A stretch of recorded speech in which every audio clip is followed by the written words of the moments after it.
Alright everyone, this evening we're going to imagine, if you will, stepping into a dense, whispering forest, the air rich with the scent of pine and damp earth. Sunlight dapples through the canopy, painting shifting patterns on the forest floor, where an incredible diversity of plants thrives, each with its own unique story and purpose.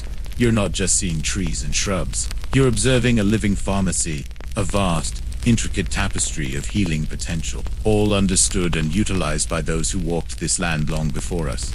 We're talking about the incredible knowledge of Native American healers and the forgotten herbs they used, some of which, if you had relied solely on modern medicine a few centuries ago, you'd probably wouldn't survive this. So, before you get comfortable, take a moment to like the video and subscribe, but only if you genuinely enjoy what I do here. And as you do, maybe drop a comment below with where you're listening from and what time it is for you right now. It's always fascinating to see how our little community stretches across the globe. Now, dim the lights, maybe turn on a fan for that soft background hum, and let's ease into tonight's journey together. For Native American healers, the land was not merely a resource, it was a living, breathing relative, a source of profound spiritual connection and immense healing power. Their relationship with herbs was rooted in a deep understanding of reciprocity and respect. You weren't just plucking a plant from the ground, you were engaging in a sacred act, offering gratitude and taking only what was needed. This holistic perspective meant the healing wasn't just about treating a physical ailment, it was about restoring balance to the individual, to the community, and to their relationship with the natural world. Imagine a healer approaching a plant, speaking to it, acknowledging its spirit and its gifts, before gently harvesting a portion. This profound spiritual connection was fundamental to their entire system of medicine. It wasn't a doctor's office visit, it was an immersive experience in nature's embrace. This reverence for the land and its bounty meant that generations of observation and experimentation led to an incredibly sophisticated pharmacopoeia of indigenous plants. They understood which plants grew where, at what time of year they were most potent, and how to prepare them to extract their medicinal properties. Historians still argue whether some of this knowledge was purely empirical, or if it stemmed from deeper spiritual insights passed down through ceremonies and dreams. Either way, the results were undeniable. They developed remedies for everything from minor cuts and scrapes to fevers, infections, and chronic pain, long before microscopes or pharmaceutical labs existed. They learned to read the subtle language of the forest, recognizing the whispers of healing in every leaf and root. And this deep, intuitive bond with the natural world is where our story of forgotten herbs truly begins. It's a wisdom that, sadly, was largely disregarded for far too long, but whose echoes are finally beginning to be heard again. One of the most foundational and globally recognized herbs used by Native American healers, long before it became a pharmaceutical staple, is willow bark. You might recognize its active compound, salicylic acid, as the precursor to aspirin, but the indigenous peoples of North America were harnessing its power for pain relief and fever reduction centuries ago. Imagine a person suffering from a throbbing headache or aching joints. A healer would guide them to a willow tree, perhaps a graceful weeping willow along a riverbank, or a sturdy black willow in a marshy area. The bark, particularly from younger branches, would be carefully huffed. This wasn't just about chewing on a stick. The bark would be dried, then typically prepared as a tea or a decoction, a strong brew made by simmering the bark in water. The bitter taste was a small price to pay for the profound relief it offered. The active compounds in willow bark, primarily salicin, work by reducing inflammation and pain throughout the body. It's like a natural anti-inflammatory, gently easing discomfort without the synthetic additives. For various tribes across the continent, from the Cherokee to the Iroquois, willow bark was a go-to remedy for a wide range of ailments: arthritis, muscle aches, and fevers associated with colds and flu. They understood its properties through generations of observation and empirical testing, long before chemistry was a twinkle in a European scientist's eye. Historians still argue whether the precise preparation methods always maximized the active compounds, but the consistent use across diverse tribes speaks to its efficacy. It's almost like they had their own natural pharmacy, complete with a tried and true analgesic, without needing a white coat or a prescription pad. And honestly, who needs a pill bottle when you have a whole forest? The beauty of their approach was its simplicity and accessibility. Willow trees were widely available in many regions, making this potent medicine readily accessible to communities. This contrasts sharply with later eras where access to medicine became centralized and commoditized. For the Native American healer, the medicine grew freely, a gift from the earth. This deep traditional knowledge of willow bark's medicinal properties eventually made its way into European, though often stripped of its spiritual context and respectful harvesting practices. It was a classic case of indigenous wisdom being discovered and industrialized, without always acknowledging its true origins. So, the next time you hear about aspirin, remember the humble willow tree and the ancient healers who first unlocked its secret power, providing gentle relief from pain and inflammation for countless generations. It's a testament to their profound botanical knowledge, rooted in a respectful connection to the land. From the soothing properties of willow bark, let's venture into another remarkable plant known to Native American healers. You might recognize this name from your local health food store, often touted as an immune booster, but its story as a powerful remedy goes back centuries to the indigenous peoples of the Great Plains. Imagine yourself on the vast prairies, the wind sweeping across endless grasslands, where vibrant purple cone flowers stand tall. These are various species of echinacea, cherished by tribes like the Lakota, Cheyenne, and Comanche for their profound medicinal properties. They used not just the flower, but also the roots, which were particularly potent. The plant would be harvested, often in the fall when its medicinal properties were at their peak, then dried and prepared in various ways. Echinacea was primarily used by Native American healers to combat infections and boost the body's natural defenses. Think of it as a go-to remedy for when the body was under attack. It was employed for a wide range of ailments, from common colds and coughs to more serious infections, snake bites, and even toothaches. For topical applications, poultices made from the crushed root might be applied to wounds or boils to draw out infection and promote healing. Internally, teas or tinctures made from the root were consumed to fight off illness, strengthening the body's resilience. Historians still argue whether the precise mechanisms of echinacea's immunomodulating effects were fully understood, or if its efficacy was purely observed, but its widespread and consistent use speaks volumes. It's like they had a secret weapon against the sniffles. And worse, growing right there in the prairie, and all without a single germ theory in sight. The sheer versatility of echinacea was truly remarkable. Beyond its internal uses, it was also valued for its anti-inflammatory properties, making it useful for soothing sore throats and for those suffering from dental pain.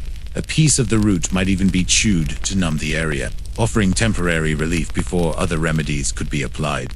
This broad spectrum of applications demonstrates a deep, intuitive understanding of the plant's complex chemical compounds and their therapeutic effects. The knowledge of how to identify, harvest, and prepare echinacea was passed down through generations, a vital part of the healing traditions of these prairie tribes. It's a testament to their profound connection to the land and their ability to discern potent medicine from the countless plants around them. So, the next time you reach for an echinacea supplement, remember the wisdom of the Native American healers, who first recognized the powerful immune-busting properties of this humble purple cone, a true gift from the prairie. Leaving the vast plains, let's journey west to the Pacific Northwest and uncover the ancient wisdom surrounding Oregon gripe. You're now walking through a moss-wrapped forest, the air cool and damp, under the towering firs and cedars. Here, amidst the undergrowth, you spot a shrub with thorny, holly-like leaves and clusters of deep blue-purple berries. This is Oregon grape Mahonia aquifolium, a plant whose roots hold powerful medicinal properties that were deeply valued by indigenous peoples of this region, including the Coast Salish and Chinook tribes. Unlike the sweet berries, it's the root and rhizome of this plant that were used medicinally. They would be carefully dug up, cleaned, and then prepared as a decoction or tincture, often noted for its striking yellow color, a visual clue to its potent compounds. Oregon grape was primarily revered for its cleansing and purifying properties, both internally and externally. Imagine a healer preparing a bitter, golden-hued tea from the root, offering it to someone suffering from a lingering illness or a digestive upset. It was traditionally used as a powerful bitter tonic to stimulate digestion, improve liver function, and act as a natural laxative. This cleansing action was believed to help the body eliminate toxins and restore balance. Think of it as their natural internal detox, long before trendy juice cleansers became a thing. Healthy tip: Oregon grape root, rich in berberine alkaloids, was extensively used by Native American healers for its antimicrobial and liver-supporting properties, which modern herbalism continues to study for digestive and skin health. It's quite fascinating how they observed the effects and understood its cleansing power, isn't it? It's like they had an intuitive understanding of internal organ function, without needing elaborate diagrams or MRI machines. Beyond internal purification, Oregon grape was also a Gucci remedy for various skin ailments.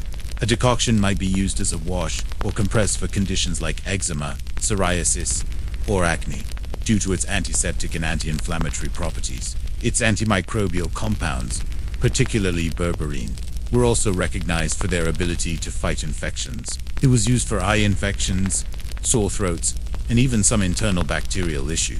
The vibrant yellow color of the root, reminiscent of bile, may have even symbolically linked it to liver health in their traditional understanding. This deep knowledge of Oregon grape's cleansing and protective qualities was vital for maintaining health in communities. Without access to modern antibiotics or dermatological treatments, the ability to identify and prepare such a potent plant was a cornerstone of their indigenous medical practice, passed down with immense respect for the plant's gifts. So, the next time you see this beautiful, thorny shrub, remember the hidden power in its roots, a testament to the comprehensive healing wisdom of the Pacific Northwest tribes. Let's shift our focus now to a more subtle, yet equally invaluable, plant revered by Native American healers, wild ginger. You step into a cool, shady part of the forest, the ground often moist and rich with decaying leaves. Beneath the undergrowth, you notice a low-growing plant with heart-shaped leaves and a small, intriguing reddish-brown flower that often hides at the base. This is wild ginger Asaram canadense, distinct from the culinary ginger you might find in the grocery store, but sharing some of its warming, aromatic properties. Various tribes, including the Cherokee and Iroquois, understood its gentle power, primarily utilizing its aromatic rhizome. The rhizome would be carefully dug, cleaned, and then often prepared as a tea or infusion. Wild ginger was primarily prized for its comforting and digestive properties. Imagine a healer offering a warm, slightly spicy tea to someone suffering from an upset stomach, nausea, or it was a go-to remedy for digestive complaints, believed to soothe the stomach lining and aid in the breakdown of food. Think of it as their natural antacid and digestive aid, a gentle way to settle a turbulent tummy. Beyond digestion, wild ginger was also used for respiratory issues, particularly colds and coughs. Its warming properties were thought to help clear congestion and soothe sore throats. Historians still argue whether the perceived benefits were purely symptomatic relief, or if there were deeper physiological effects, but the consistent use across various tribes for these complaints is well documented. It's like they had their own natural equivalent of a soothing ginger ale, but with real herbal power, brewed right from the forest floor. Much more comforting than a sugary carbonated drink, I imagine. The subtle, aromatic quality of wild ginger also made it useful in other applications. Sometimes, it was used topically in poultices to alleviate muscle aches or joint pain, leveraging its warming and anti-inflammatory qualities. Its pleasant, spicy scent also led to its use as a flavoring agent in some traditional foods, subtly integrating its medicinal benefits into daily life. The knowledge of how to identify this unassuming plant, hidden close to the ground, and to utilize its specific parts for their unique properties, speaks to the incredible botanical expertise of Native American healers. They understood that even the quietest plants held potent secrets for what. So, the next time you're out walking in a damp, shady forest, keep an eye out for those distinctive heart-shaped leaves close to the ground. You might just be passing by a forgotten source of comfort and gentle healing, a testament to the wisdom found in the subtle corners of the natural world. From the soothing properties of wild ginger, let's turn our attention to an herb, deeply cherished by healers of the American Southwest for its profound impact on respiratory health. Yerba Santa. You find yourself in an arid, sun-baked landscape, dotted with resilient shrubs and cactuses. Here, among the tough, drought-resistant plants, you spot a shrub with leathery, aromatic leaves, often slightly sticky to the touch. This is Yerba Santa, Eriodiction californicum, and its name, meaning holy herb, or sacred herb, in Spanish, was given by early Spanish settlers who quickly recognized its immense value from indigenous practices. Various Native American tribes in California and the Southwest, including the Chumash and Cahuilla, highly regarded this plant, primarily using its leaves. The leaves would be carefully harvested, dried, and then often prepared as a tea, a smoke, or even a pulp. Yerba Santa was, and still is, primarily used for conditions affecting the lungs and respiratory system. Imagine a healer preparing a warm, aromatic tea for someone suffering from a persistent cough bronchitis, or asthma. It was traditionally used as think of it as their natural cough syrup and decongestant, a powerful aid for clearing congested airways. It also possesses properties that help soothe irritated mucous membranes, providing relief for sore throats and inflamed bronchial passages. Historians still argue whether the precise therapeutic mechanisms were fully understood, or if its efficacy was purely observed through repeated successful applications. But its widespread and consistent use for respiratory ailments speaks volumes. It's like they had their own natural vix growing wild in the desert, offering profound relief from constricted breathing, and much more refreshing than a spoonful of bitter medicine, I imagine. Beyond its primary respiratory uses, yerba santa was also sometimes used as a general tonic, believed to improve overall vitality. Its slightly bitter, aromatic taste made it a unique addition to their pharmacopoeia. For external use, crushed leaves might be applied as a poultice to reduce inflammation or draw out impurities. The plant's resilience in harsh environments also mirrored the resilience it imparted to those who used it for healing, a subtle connection woven into their traditional understanding. The knowledge of how to properly harvest and prepare yerba santa, extracting its powerful compounds for relief, was a cornerstone of the medical practices of these desert and chaparral-dwelling tribes. It's a testament to their ability to find potent medicine even in seemingly inhospitable landscapes, recognizing the gifts hidden within the toughest of plants. So, the next time you hear about respiratory remedies, remember the holy herb of the Southwest and the ancient healers, who breathed easier thanks to its sacred leaves. From the aromatic leaves of yerba santa, let's now dig a little deeper into the earth, literally, to discover the ancient uses of burdock root. You find yourself in a disturbed area of the landscape, perhaps along the edge of a forest, a clearing, or even near an old settlement where tall, sturdy plants with large, heart-shaped leaves and prickly burrs cling to your clothing. This is burdock arctum lapa, a plant often considered a common weed in many parts of the world today, but whose root was highly valued by Native American tribes, including the Iroquois, Ojibwe, and Cherokee, for its profound cleansing and restorative properties. The root, often harvested in its first year when it's most tender and potent, would be carefully dug, washed, and then typically prepared as a decoction or, less commonly, eaten as a nourishing vegetable. Burdock root was primarily used by Native American healers as a powerful blood purifier, and for its remarkable benefits for skin ailments. Imagine a healer preparing a somewhat earthy-tasting brew from the root, offering it to someone suffering from chronic skin conditions like boils, eczema, or acne. It was believed to work by stimulating the liver and kidneys, thereby enhancing the body's natural detoxification processes, helping to eliminate impurities from the bloodstream that were thought to manifest as skin issues. Think of it as their natural internal cleansing system, a gentle yet effective way to help the body detoxify itself. Historians still argue whether the concept of blood purification aligns perfectly with modern scientific understanding, but the observed improvements in skin health and overall vitality from its use are well documented in ethnographic records.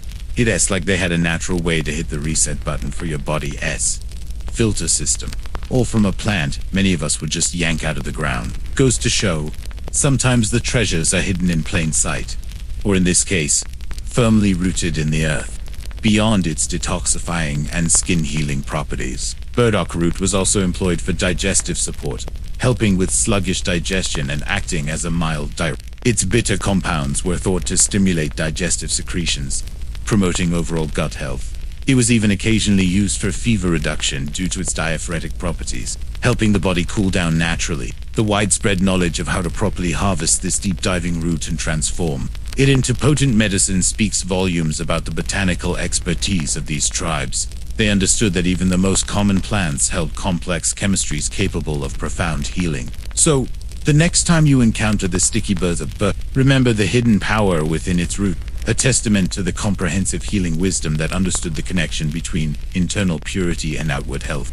From the cleansing power of burdock root, let's now turn our gentle attention to a plant whose soft leaves and tall stalks held immense, calming, and soothing power for Native American healers. Mullein. You find yourself in an open, sunny meadow, perhaps along a roadside, or in a recently disturbed field, where tall, majestic stalks rise, covered in soft, fuzzy, silvery green leaves. This is Mullein verbascum thapsus, a plant that might look like a simple wildflower, but whose medicinal properties were deeply valued by numerous indigenous tribes across North America, including the Cherokee, Lakota. The leaves, flowers, and sometimes even the roots were used, each part offering unique therapeutic benefits. The leaves, with their distinctive, soft, almost velvety texture, would often be dried and prepared as teas, or even smoked. Mullein was primarily revered for its soothing effects on the respiratory system and its calming properties for ear. Imagine a healer preparing a warm, gentle tea from mullein leaves, offering it to someone suffering from a persistent cough, bronchitis, or a sore throat. It was traditionally used as as a demulcent, coating and soothing irritated mucous membranes. Think of it as their natural cough soother and lung tonic, bringing gentle relief to congested or inflamed airways. Its ability to calm irritation made it particularly effective for persistent, dry coughs. Historians still argue whether the perceived benefits were purely symptomatic relief, or if there were deeper anti-inflammatory actions at play. But its consistent use for respiratory complaints is well documented across diverse tribes. It's like they had their own natural soothing balm for the lungs, growing right there in the fields. Much gentler than a harsh cough medicine, and probably tasted a bit like a warm hug. Beyond its respiratory benefits, mullein flowers, when infused in oil, were a common and highly regarded remedy for earaches. Imagine a parent gently warming a small amount of mullein-infused oil and carefully placing a few drops into a child's aching ear, bringing almost immediate relief. The anti-inflammatory and pain-relieving compounds in the flowers were particularly effective for soothing ear discomfort. The soft, fuzzy leaves were also sometimes used externally as a poultice for minor skin irritations, burns, or even hemorrhoids, leveraging their soothing and anti-inflammatory properties. The deep, intuitive knowledge of how to utilize each part of this seemingly simple plant, from its fuzzy leaves to its delicate flowers, speaks volumes about the detailed botanical understanding of Native American healers. They recognize the quiet strength and gentleness. So, the next time you see this tall, fuzzy plant reaching towards the sun, remember the gentle power of mullein, a testament to the soothing wisdom found in the open spaces of the natural world. From the calming presence of mullein, let's now delve into the powerful, often revered root of Osha, a plant steeped in tradition and regarded by many Native American tribes as a strong protector against illness. You find yourself high in the mountains, perhaps in the Rocky Mountains or the Southwest, where the air is thin and crisp, and the landscape is rugged. Here, in the subalpine meadows and forests, grows Osha, a member of the parsley family with a distinctive, strong, aromatic root. Tribes like the Ute, Navajo, and Zuni held Osha in extremely high regard, often referring to it with reverence, believing it had a protective spirit. The root, intensely aromatic with a scent, often described as a mix of celery, parsley, and even a hint of something medicinal, would be carefully harvested, often from older, established plants, and then dried. Osha root was primarily used by Native American healers for its powerful effects on the respiratory system and its believed antiviral and antibacterial properties.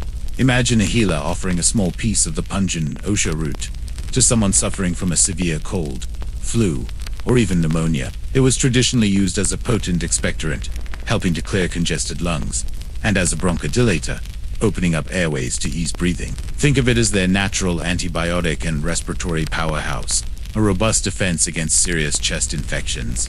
Its warming properties were also thought to help break fevers by promoting Historians still argue whether the precise antimicrobial mechanisms were understood or if its efficacy was purely observed through generations of use. But its reputation as a bare medicine speaks to its perceived strength.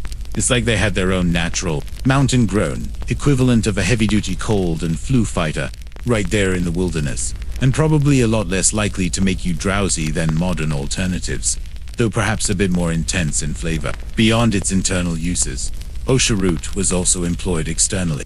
A piece of the dried root might be carried as a protective charm, or a decoction could be used as a wash for skin infections due to its antiseptic qualities. Its strong aroma was sometimes even inhaled directly from a piece of the dried root to clear nasal passages or alleviate headache. The deep respect for Osha extended to its harvesting. Often, specific rituals would be observed, and gratitude offered to the plant's spirit before taking its precious root. This careful stewardship ensured the plant's continued presence in their traditional territories. The knowledge of how to properly identify this powerful, sometimes rare, mountain plant and utilize its specific properties for profound healing was a sacred trust, passed down through generations.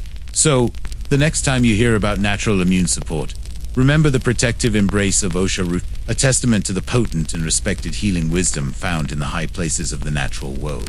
From the powerful, protective Osha root, let's now consider a plant whose berries, wood, and needles offered a remarkable spectrum of healing properties to Native American healers.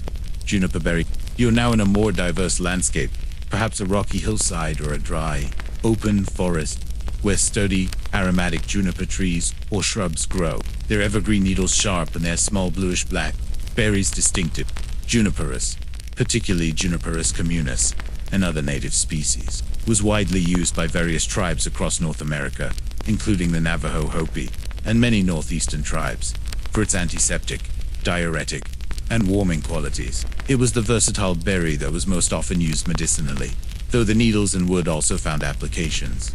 The berries would be dried, crushed, and prepared as teas, infusions, or even ground into a paste for topical use. Juniper berries were primarily valued for their ability to cleanse and support the urinary tract, acting as a potent diuretic and antiseptic. Imagine a healer preparing a slightly pungent, aromatic tea from the berries for someone suffering from a urinary tract infection or kidney issues. It was believed to increase urine flow, helping to flush out toxins and pathogens from the bladder and kidneys. Think of it as their natural urinary tract cleanser and gentle diuretic, a powerful aid for maintaining kidney health. Beyond this, juniper was also used for digestive complaints. Its warming properties, helping to alleviate gas, bloating. Historians still argue whether the precise antimicrobial actions were fully understood, or if its efficacy was purely observed. But its consistent use for these specific ailments is well documented across numerous tribes. It's like they had their own natural, woodsy answer to a urinary cleanse, right there in the forest. And probably a much more pleasant experience than some modern alternatives, even if it did involve chewing on a slightly resinous berry. The versatility of juniper extended beyond internal medicine. The strong, aromatic smoke from burning juniper wood or needles was often used in ceremonial purification and smudging rituals, believed to cleanse spaces and individuals of negative energies. Topically, crushed juniper, berries, or a poultice made from the needles might be applied to sore joints or muscles to reduce inflammation and pain, leveraging its warming and counter-irritant properties. Even the needles themselves, when brewed into a tea, were sometimes used for respiratory ailments, providing a gentle, deep and varied knowledge of juniper, from its cleansing internal effects to its spiritual and topical applications, speaks volumes about the comprehensive understanding Native American healers had of their plant allies. They recognized that a single plant could offer a multitude of gifts. So, the next time you encounter the distinct aroma of juniper, remember the versatile berry and the ancient healers who found profound, multifaceted healing within its unassuming branches. Stepping from the resilient juniper, let's now explore the remarkable versatility of yarrow, a common yet powerful plant cherished by Native American healers for its ability to mend and protect. You walk through an open field, perhaps a sunny meadow or along a forest edge, and you see clusters of tall, feathery leaf plants topped with flat-topped clusters of small white or sometimes pink flowers. This is yarrow, Achillea millefolium, a plant found across North America and widely used by dozens of different tribes, including the Cheyenne, Navajo, and Iroquois, for an astonishing array of purposes. The leaves, flowers, and stems were all utilized, often dried and prepared as teas, poultices, or washes. Yarrow was primarily known as a powerful wound healer and a fever reducer. Imagine a warrior returning from a skirmish with a cut or scrape. A healer would quickly prepare a poultice from fresh, crushed yarrow leaves, applying it directly to the wound. Yarrow is highly astringent and contains compounds that help staunch bleeding, making it invaluable for stopping minor hemorrhages. It also has antiseptic properties, helping to prevent infection in a time before modern antibiotics. Think of it as their natural bandage and disinfectant all rolled into one. A first aid kit growing right in the field. Beyond wounds, yarrow was a go-to remedy for fevers. A warm tea made from yarrow flowers and leaves would be given to induce sweating, thereby helping to break a fever and cool the body naturally. Historians still argue whether the precise chemical mechanisms behind its wound healing properties were fully articulated, or if its efficacy was purely observed through repeated successful applications. But its widespread and consistent use across cultures for these purposes is well documented. It's like they had their own natural equivalent of a sterile dressing and a fever reducer. ready for any occasion, and much more accessible than waiting for a doctor's visit, I imagine. The versatility of yarrow extended further. It was used for colds and flu, much like echinacea, for its ability to promote sweating and alleviate congestion. For digestive complaints like stomach cramps or indigestion, a stronger yarrow tea might be consumed due to its antispasmodic properties. Even nosebleeds could be addressed by placing a rolled-up yarrow leaf directly into the nostril. The common names for yarrow, like soldiers, wormwood, or nosebleed plant, reflect its historical and practical uses. This deep, comprehensive knowledge of yarrow's multifaceted healing capabilities, from stopping bleeding to breaking fevers, speaks volumes about the meticulous observation and experimentation conducted by Native American healers. They understood that even the most ubiquitous plants held powerful secrets. So, the next time you see this common wildflower, remember the incredible versatility of yarrow, a testament to the practical and profound healing wisdom found in nearly every meadow and roadside. As we delve into the specific uses of these forgotten herbs, it's absolutely crucial to understand the foundational principle that governed Native American healing practices: ethical harvesting and sustainable stewardship. You stand beside a healer in a lush forest, not with a shovel and a bag, but with a deep sense of reverence and an empty basket. This wasn't about simply taking, it was about relationship, respect, and ensuring the continued bounty of the earth for future generations. Imagine the healer approaching a stand of plants, perhaps a patch of echin. They wouldn't just strip the area bare. Instead, they would offer a prayer or a small offering, perhaps tobacco, as a gesture of gratitude and reciprocity. They would then carefully select only a few plants, taking only what was needed, leaving the majority to continue growing, thriving, and reproducing. This practice, often called first pick, last pick, ensures that enough of the plant remains to regenerate itself. This wasn't just a polite custom. It was a deeply ingrained ecological wisdom. They understood that overharvesting could deplete a plant population, making it scarce or even extinct, thereby denying future generations access to vital medicine. Their survival, and the survival of their communities, depended on the health and abundance of the land. It was a long-term vision, born from living in intimate connection with their environment for thousands of years. Historians still argue whether all tribes always perfectly adhered to these ideals in practice. But the underlying philosophy of sustainable harvesting is a core tenet of indigenous knowledge systems. It's like they had an unwritten manual for sustainable living, long before the term sustainability was coined in our modern vocabulary. And frankly, a lot of what we're scrambling to learn about ecological balance now, they understood instinctively. It makes you wonder, doesn't it, if we'd listened to them more closely, what environmental troubles we might have avoided. Beyond leaving enough plants to grow, ethical harvesting also involved understanding the best time to gather. Roots, for example, were often collected in the fall when the plant's energy had receded underground and medicinal compounds were concentrated. Leaves and flowers might be gathered in spring or summer. This seasonal knowledge ensured maximum potency and minimal harm to the plant. They also understood the importance of gathering from clean, unpolluted areas, recognizing that the purity of the environment directly impacted the purity and effectiveness of the medicine. This profound commitment to ethical and sustainable practices distinguishes Native American herbalism. It wasn't just about the herb itself, but the entire relationship surrounding its acquisition. It taught humility, patience, and a profound respect for the living world. So, the next time you consider wildcrafting herbs, remember the lessons of these ancient stewards, whose wisdom ensured that the earth's bounty remained a source of healing for countless generations. Beyond the physical remedies and meticulous harvesting, Native American healing encompassed a profound dimension, often overlooked in Western medical models: the spiritual and community aspects of healing. You step into a lodge, perhaps a traditional sweat lodge, or a ceremonial space filled with the warmth of stones, the scent of burning sage, and the rhythmic sound of a drum. For Native American healers, illness was rarely seen as purely a physical malfunction. It was often understood as an imbalance, a disharmony within the individual, with the community, or with the natural and spiritual worlds. Therefore, healing wasn't just about administering an herb. It was about restoring that balance, often through ceremonies, prayers, and communal support. Imagine a person suffering not just from a physical ailment, but also from a deep sense of spiritual unease or social disconnectedness. The healer would address all these layers. Ceremonies, such as purification rituals in a sweat lodge, vision quests, or healing dances, were integral to the healing process.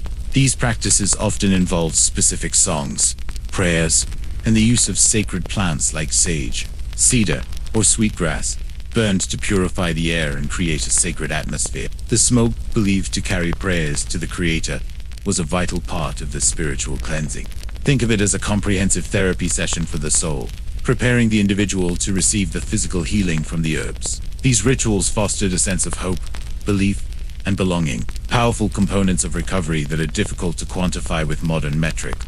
Historians still argue whether the perceived spiritual effects were purely psychological, or if they tapped into deeper energetic realities. But the profound impact on individuals is consistently documented. It's like they had a whole extra dimension to their medicine, a way to heal the parts of us that no pill can touch. And honestly, sometimes a good song and a warm community embrace are more potent than any prescription. The role of the community was also paramount. Healing was often a collective endeavor, not an isolated patient-doctor interaction. Family members and tribal elders would often participate in ceremonies, offering their support, prayers, and shared belief in the healing process. This communal solidarity provided a strong safety net, reducing feelings of isolation and despair that can often accompany illness. The healer, far from being just a diagnostician, was often a spiritual guide, a counselor, and a community leader, embodying the collective wisdom and traditions of the people. They understood that a person embedded in a supportive, harmonious community was more likely to heal and stay healthy. This holistic approach, integrating physical, spiritual, and communal, demonstrates a profound understanding of human health that extended far beyond the simple application of herbs. So, as you consider the power of ancient herbs, remember that their efficacy was often amplified by a deep wellspring of spiritual reverence and community connection, a holistic wisdom that truly healed the whole person. With such a vast and intricate body of knowledge, a critical question arises. How was this profound healing wisdom, spanning countless generations and myriad plants, transmitted and preserved among Native American communities? You stand by a crackling fire in a traditional longhouse, the elders' voices weaving stories into the night, and you begin to understand. This wasn't about textbooks or medical schools as we know them. It was about oral tradition, hands-on apprenticeship, and an immersive, lifelong education within the very fabric of the community. Imagine a young apprentice, perhaps a child chosen for their keen observation skills and respectful demeanor, spending years, sometimes decades, closely following an elder healer. They wouldn't just be taught the names of plants. They would learn how to find them, when to harvest them, how to prepare them, and crucially, when and for whom to use them. This apprenticeship involved direct experience, identifying plants in different seasons, feeling their textures, smelling their aromas, observing their growth patterns. It was a deep sensory education, connecting the learner directly to the natural world. They would participate in ceremonies, learn the songs and prayers associated with healing, and absorb the ethical principles of stewardship. The knowledge was integrated, holistic, not compartmentalized. Historians still argue whether the spiritual aspects were mnemonic devices to aid memory, or if they were believed to be literal sources of healing power, but their role in transmission is clear. It's like learning to play an instrument by listening to a master, practicing every day, and feeling the music in your bone, rather than just reading a manual. Much more profound, and certainly harder to forget. And frankly, it probably fostered a deeper respect for the knowledge itself. Wouldn't you say, when it was earned through such diligent, personal effort? Storytelling was another crucial vehicle for knowledge transmission. Myths, legends, and cautionary tales often encoded vital information about plant properties, dangers, or proper usage. Imagine a story about a trickster spirit who became ill, and how a particular herb, when used correctly, brought him back to health. These narratives made complex information memorable and culturally relevant. Songs and chants also served as mnemonic devices, embedding medicinal formulas or ceremonial instructions into easily remembered patterns. This continuous, living transmission ensured that knowledge adapted and evolved, yet retained its core wisdom. It wasn't static. It was a dynamic, communal repository of healing that responded to the changing needs of the people and the environment. The deep understanding of these forgotten herbs, therefore, wasn't just individual brilliance. It was the collective intelligence of generations, nurtured and passed down through a profound respect for tradition, for the land, and for the well-being of the community. It is a powerful reminder that education comes in many forms, and some of the most vital lessons are taught not in classrooms, but through direct experience and ancestral wisdom. As our journey through the fascinating world of Native American herbal healing comes to a close, let's take a moment to reflect on the enduring lessons for today, recognizing that this ancient wisdom still offers profound insights for our modern lives. You return to your own comfortable space, perhaps with a newfound respect for the plants outside your window and a quiet sense of the interconnectedness of all things. The primary lesson is undoubtedly the profound importance of our connection to nature. In a world increasingly detached from the natural environment, the Native American approach reminds us that true health often begins with understanding and respecting the land that sustains us. It's about seeing plants, not just as commodities, but as allies, sources of sustenance, and powerful medicine. Imagine spending more time outdoors, observing the plants around you, even in a city park, and feeling a renewed sense of connection. Another crucial takeaway is the concept of holistic healing. Native American healers understood that health isn't just the absence of disease. It's a balance of physical, mental, emotional, and spiritual well-being. They didn't separate the body from the mind or the spirit, nor did they ignore the role of community. This comprehensive view urges us to look beyond quick fixes and consider all aspects of our health when seeking remedies. Healthy tip. Modern integrative medicine is increasingly recognizing the value of holistic approaches to health, drawing parallels with indigenous healing systems that emphasize the interconnectedness of mind, body, spirit, and environment. It's like our sophisticated medical science is finally catching up to wisdom that was inherent in many cultures for millennia.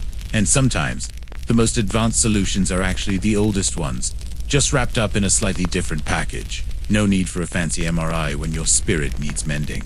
Right. The emphasis on prevention and lifestyle is also a powerful lesson. While they had remedies for acute ailments, much of Native American healing revolved around maintaining health through proper diet, respectful living, and harmony with nature, rather than simply reacting to illness. Their sustainable harvesting practices offer a vital blueprint for environmental stewardship, reminding us that we must give back to the earth as much as we take. And finally, the concept of knowledge transmission through storytelling and experience, rather than just textbooks, highlights the power of lived wisdom and the importance of elders in sharing their insights. It encourages us to listen more, observe more, and learn from those who carry the stories of the past. The forgotten herbs and the wisdom surrounding them aren't truly forgotten. They are quietly waiting for us to remember, offering timeless lessons for a healthier, more balanced, and deeply connected way of living. As our exploration of these ancient traditions gently fades, allow your mind to settle, feeling the quiet echoes of the forest, the wisdom of the earth, the day's hurried pace, the clamor of the world, all begin to recede. You are here, now, embraced by the soft, comforting silence. Let your breath deepen, softening with each exhale, carrying you effortlessly into a state of profound peace. Imagine the gentle sway of trees, the calm flow of a river, feeling that same tranquility within yourself. There is nothing to do, nowhere to be, but here, in this quiet moment of pure rest. Drift now, serenely, into the gentle embrace of sleep.